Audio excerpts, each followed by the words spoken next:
Banking, the greatest scam on earth. Thomas Jefferson said, "I believe that banking institutions are more dangerous to our liberties than standing armies.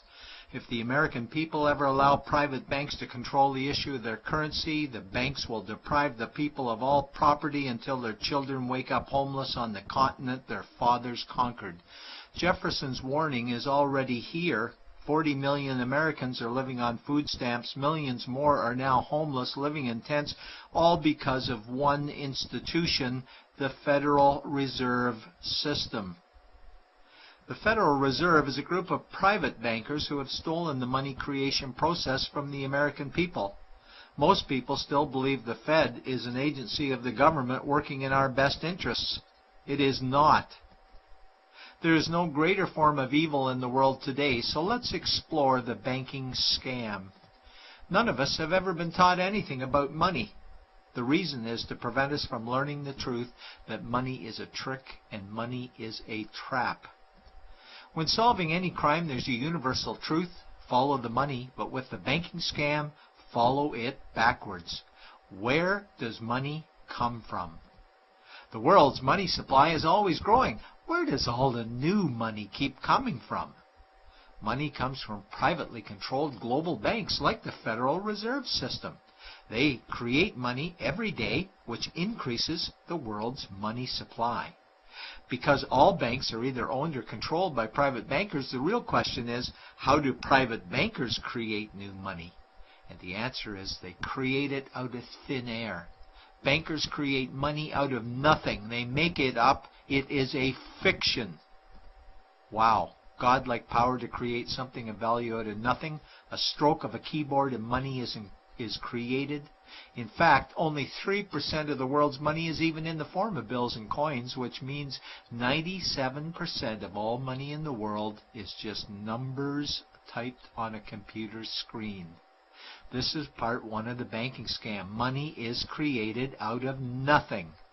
The second part of the scam is this phony money is issued as debt. What is debt exactly? Well, when you consider we work our whole lives to pay it off, you could say debt is slavery. But whose debt is this phony money? It's our debt, all of it. It's our debt when we use credit cards, we get student loans, borrow money for mortgages, all bank borrowing. And it's our debt again when the government borrows, which is each and every day. In today's world, money is debt and debt is money, and don't forget the interest charges. Money equals debt and debt equals slavery, therefore money equals slavery. Our monetary system is a carefully concealed system of slavery. Why? Because our government can create the same money for free with no interest charges, just like they used to, as the Founding Fathers designed it inside the United States Constitution for our protection against private bankers. The third part of the banking scam is very evil. When bankers create money from nothing and issue it as debt, they only create the principal portion of the debt. They do not create the money for the future interest payments. There is not enough money in existence for all of us to make our interest payments. In fact, our money creation system is even mathematically impossible. Money issued by the banks, principal debt, does not equal the money demanded back to the banks, principal plus interest. We are forced to play a game of musical chairs to see who can make their debt repayments. This guarantees a world of bankruptcy, competition, and scarcity of money. For example, we go to the bank to borrow money for a house, let's say $100,000. The moment we sign the loan document, the bank creates the money out of thin air. A $100,000 debit gets registered for us and a $100,000 secured credit for them. Then one of two things happens. Either we give the bank 30 years of labor making house payments totaling $300,000 for the original $100,000 we borrowed, or the bank takes our house. The bankers get either our labor for life or our house, and often they get both, all from money created out of thin air and issued as debt, for money made out of nothing. This is why all the bankers end up with all the assets. The fourth part of the banking scam is inflation. People think inflation is prices and costs increase.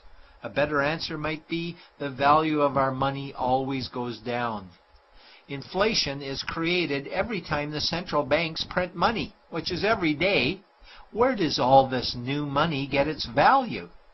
The answer is it steals its value from the existing money supply, where our savings are. Our savings are disappearing because of the new money they're printing.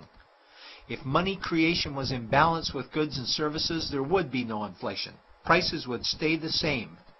But the reality is banks always print money, driving prices ever higher, which steals the value of our savings, making them disappear. Since the private bankers created the private Federal Reserve in 1913, the United States dollar has lost 97 cents in purchasing power. An item in 1913 that cost $100 in 2011 cost $2,230, a price increase of 2,130%. This is the banking scam. 4 parts. Private bankers create money out of nothing and charge interest on it. There is no money created for the future interest payments, and inflation steals our savings every day. In order for the banking scam to be pulled over our eyes, the bankers need help from the likes of paid-for politicians and appointed civil servants, military-industrial complex, mainstream media, multinational corporations, and the bankers' good buddies. For example, what do our banker-controlled television networks say about criminal bankers? Oh, bankers are our saviors. Chairman is Man of the Year. He saved the world. Bankers really do deserve their bonuses. They're so smart. And what do our banker-owned G20 politicians say we need to do? That we must save our banking system, and now we need austerity measures, like increasing existing taxes and bringing in new taxes, cutting our social programs, including education and health care, stealing from our pension plans while increasing the retirement age, keeping us working for more years at lower wages while placing our children and grandchildren in debt and servitude for their future lives. We are being lied to that we must go deeper in debt for bailouts, stimulus packages, quantitative easing, saving the too big to fail banks, credit easing, currency interventions, all names that mean the same thing, more debt to us. Is it not strange that the solution to too much debt is always more debt to us? And where is all this money going? It's going to the banks and to the bankers. They are stealing our money right now. 0.1% of the world's population owns 2/3 of the world's wealth. This means that 99.99% of the world's population own less than 1/3 of the wealth, a decreasing amount because these guys are stealing it. We desperately need to wake up to the banking scam. It is time for change. To retake control of our money system, we must stop supporting the banking scam. Lincoln said the government should create all the currency and credit needed to satisfy the spending power of government and the buying power of consumers. Money will cease to be master and will then become servant of humanity. And Jefferson said the issuing power of money should be taken from the banks and restored to the people to whom it properly belongs.